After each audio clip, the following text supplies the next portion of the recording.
Halo Scorpio, selamat datang atau selamat datang kembali. Ini adalah general timeless reading, jadi kapanpun kamu nonton adalah waktu terbaik kamu untuk dapat pesan ini ya. Oke, kita mulai dulu dari tema besarnya adalah Seven of Wands. Seven of Wands itu energi kompetisi, energi kayak kombatif juga bisa, terus kayak protektif gitu terhadap sesuatu hal. Nah, eh, sebelum kita bahas lebih lanjut lagi nih, kita lihat dulu oracle-nya. Yang pertama itu door to value, itu yang gambar kayak pintu kebuka, ada koin-koin jatuh, mas-mas jatuh kalau di Zoom ya. Nah, kayak aku melihat door to value itu pintu menuju value. Value itu nggak harus berbicara selalu tentang yang berhubungan dengan finansial, tapi apa yang berharga, apa yang kamu anggap berharga gitu. Apa yang bisa kamu berikan atau sesuatu yang bisa membuat kamu nyaman. Nah, bisa jadi ya kayak kamu punya value di dalam diri kamu gitu. Atau sesuatu hal yang kamu value. Nah, ini bisa jadi juga kayak ada pintu yang terbuka untuk suatu value di dalam diri kamu, pintu yang terbuka untuk satu value di dalam diri kamu yang mungkin hal itu nggak kelihatan selama ini, tapi sebelum kita bahas ke situ, nanti aku kasih tahu penjelasannya lebih lanjut. Yang jelas ada sesuatu yang terbuka nih, mungkin sebuah potensi, sebuah kesempatan buat kamu. Signifikan banget tentang pintu yang terbuka di sekitaran kamu nonton reading ini. Nah, kenapa aku bilang signifikan tentang pintu? Yang oracle berikutnya adalah door to personal healing dan happiness. Pintu menuju pemulihan dan kebahagiaan gitu, pemulihan diri dan kebahagiaan. Jadi bisa jadi ya kayak ada momen tersadar, momen suatu situasi gitu. Dari situasi itu kayak kamu, oh iya, kayak gitu loh. Ya, momen tersadarnya. Jadi momen itu akan membawa kamu kayak mentransformasi banyak hal di dalam diri kamu, mungkin membuat kebiasaan tertentu, merubah hal tertentu, bahkan mungkin ada hal-hal tertentu yang kamu hentikan atau kamu cut situasi orang-orang tertentu dari hidup kamu ya. Itu berbicara energi oracle-nya. Nah, oracle yang satu lagi adalah rumah keenam. Rumah keenam itu adalah gini, rumah service. Service itu dalam artian apa yang kita bisa berikan gitu. Um, untuk sekitar kita, jasa itu nggak cuma jasa secara literal tapi dalam artian give back juga ya.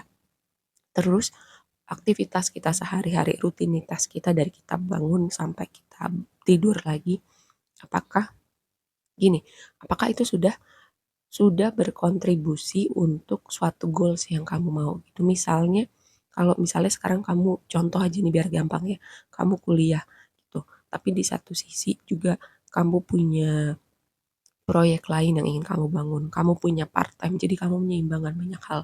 Memang kamu perlu melakukan ekstra gitu, dimana mungkin kamu lebih capek, kamu sebenarnya bisa punya lebih banyak waktu istirahat, tapi kamu dalam tanda petik berkorban gitu karena kamu mau mencapai hal-hal tertentu. Juga orang-orang yang kamu temuin sehari-hari tuh ada di dalam rumah keenam kayak pertemanan, rekan kerja, teman kuliah, anggota keluarga, binatang peliharaan kamu. Nah, itu semua bagian rumah keenam. Kamu lihat itu semua, apakah sudah terintegrasi dengan baik keterhubungan kamu atau adakah orang-orang atau situasi tertentu yang menurut kamu untuk jangka panjang nih masih bagus nggak ya gitu untuk berada di tema rumah keenam kamu. Karena tadi di Seven of Wands yang tema besar kamu tadi kan itu temanya tentang kombatif, kompetitif atau protektif gitu. Di konfirmasi sama tikus-tikus. Tikus itu merepresentasikan sesuatu hal yang tidak terlihat ya, tapi sudah menggerogoti. Kayak kamu lihat aja gitu, tikus dalam artian tikus sorry, tikus di kalau dijadiin peliharaan itu kan tikus yang bersih, tikus yang lucu. Tapi kalau bukan tikus peliharaan, kamu tahu kan dia bersembunyi di tempat gelap, bersembunyi di selokan, dan itu biasanya membawa penyakit. Nah, itu tidak terlihat di tempat-tempat tidak terlihat gitu. Ini waktunya kamu. Mungkin ada sesuatu di tempat yang tidak terlihat yang perlu kamu urusin. Atau part di dalam hidup kamu atau diri kamu yang kamu jaga. Ini kayaknya aku mendapat tema juga sesuatu yang berhubungan dengan membuat pilihan yang benar, hubungan romantis. Kayak kamu belajar gitu, misalnya di waktu lampau hubungan-hubungan tertentu itu ada faktor kedewasaan. Nah, kedepannya kamu akan lebih memfilter orang-orang yang kamu izinkan masuk ke dalam hidup kamu. Balik lagi orang-orang di sekitar kamu itu ada hubungannya di rumah keenam kamu ya. Nah, yang jadi blessing adalah judgment sama clover. Clover itu berbicara keberuntungan. Tadi kayak ini aku melihat ada keterhubungannya dengan pintu yang kebuka gitu ya. Keberuntungan clover juga bisa berbicara momen tidak terduga. Dan judgment itu kayak terlahir kembali, mata kamu terbuka, tersadar, momen pencerahan juga bisa. Nah, sekitaran kamu nonton ini kayak yang tadi, kayak kamu mungkin ada situasi yang membuat kamu tersadar. Tadi misalnya part-part gelap di dalam hidup kamu, hubungan-hubungan tertentu, bisa jadi juga kayak value. Misalnya ada orang yang baru bilang itu, ternyata lu bisa ini loh, lu bisa lebih, lu punya value tertentu, lu bisa dapet pasangan gitu yang lebih baik, contoh seperti itu. Kamu tersadar.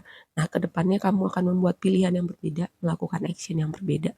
Tuh, dengan momen ketidakterdugaan ini, mata kamu tersadar gitu. Atau kayak kamu tersadar, oh gue bisa punya ide bisnis, oh gue bisa menjadikan hobi gue sesuatu nih. Itu juga bisa karena tadi ada tema door to value, juga door to personal healing dan happiness. Jadi momen kamu tersadar ini akan membawa value dan juga akan membawa pemulihan dan kebahagiaan di hidup kamu. Yang jadi tantangan adalah two of cups gitu, union dengan moon. Nah, dengan ini sebagai tantangan kamu, kayak tadi ya aku udah bahas tentang sedikit tentang hubungan romantis atau hubungan-hubungan lain di hidup kamu. Harusnya ini jadi kartu happy gitu. Union, hubungan romantis juga bisa, tapi jadi tantangan. Tadi skenario-nya kayak sesuatu di waktu lampau atau di waktu sekarang ada sesuatu yang membuat mata kamu terbuka gitu ya. Bisa tentang pembelajaran dari hubungan di waktu lampau atau situasi dengan orang-orang yang ada sekarang. Karena Moon lagi-lagi berbicara tentang bulan itu kan bersinar di malam hari, di saat gelap. Sama tadi dengan gambar tikus, aku berbicara tentang ada sesuatu tema tentang suatu kegelapan gitu. Kegelapan itu bisa jadi yang lolos dari pandangan kamu nggak sadar, atau kamu tahu tapi kamu abaikan. Udah gitu aja skenarionya. Sebagian dari kamu temanya cuman kamu jujur sama diri kamu berhenti denial. Nah, sebagian lagi memang perlu momen ada yang nunjukin, ada yang ngasih tahu. Nah, sebagian lagi mungkin semesta yang akan terintervensi untuk membuat kamu tersadar. Oke. Nah, yang berikutnya di waktu yang akan datang ada Three of Wands. Three of Wands itu kartu seperti menunggu, kartu manifestasi juga bisa. Um, ini konfirmasinya Tower ya. Tower ini yang di kartu ini tuh artinya bisa institusi, organisasi kayak menunggu mungkin kabar konfirmasi dari perusahaan, organisasi atau kayak lembaga pendidikan kayak hasil ujian semacam itu itu it's coming your way gitu karena tadi di awal tuh ada value gitu ya, value upgrade. Jadi apapun yang kamu tunggu terkait dengan pekerjaan atau pendidikan, kabar konfirmasi dari sebuah organisasi ini akan datang di sekitaran kamu nonton reading ini. Terus juga mungkin sebagian menunggu waktu yang tepat untuk melakukan hal tertentu. Tadi ya butuh waktu untuk pencerahan dulu, momen tersadar dulu. Nah, sebagian lagi aku nggak tahu ini siapa, ada yang nunggu gitu untuk seseorang balik lagi, untuk seseorang komunikasi lagi. Dan ini vibe-nya seperti ada yang terluka gitu. Aku nggak tahu mungkin pertengkaran kah atau ini hubungannya udah berakhir tapi masih ada yang berharap seseorang untuk reach out gitu. Lalu advice-nya adalah Nine of Swords sama Woman. Ini entah kenapa aku dapat vibe bahwa ada yang lagi khawatir gitu dengan sosok perempuan tertentu. Itu entah lagi sakit, entah lagi ada problem tertentu. Padahal ini artinya sih nggak kayak gitu, cuman aku dapat vibe seperti itu ya. Jadi kayak kalau ada aku dapat vibe apa gitu, aku ngomongin aja. Nah, advice-nya itu kan Nine of Swords itu kegelisahan, mimpi buruk. Mungkin ini kayak woman itu kan bisa jadi energi feminim di dalam diri kita. Kita semua punya itu gitu ya. Energi feminim itu kayak aku merasa mungkin ada yang butuh speak out, mungkin mungkin ada yang butuh untuk lebih apa ya, lebih asertif gitu, untuk lebih nggak iya-iya aja gitu. Bukan buat semuanya, tapi ada yang perlu dengar ini. Terus juga perhatikan gitu, apa yang membuat kamu mimpi buruk, adakah situasi orang-orang tertentu. Nah, itu advice-nya, part itu yang perlu kamu lebih aware dan setelah kamu aware, kamu lakukan sesuatu dengan hal itu.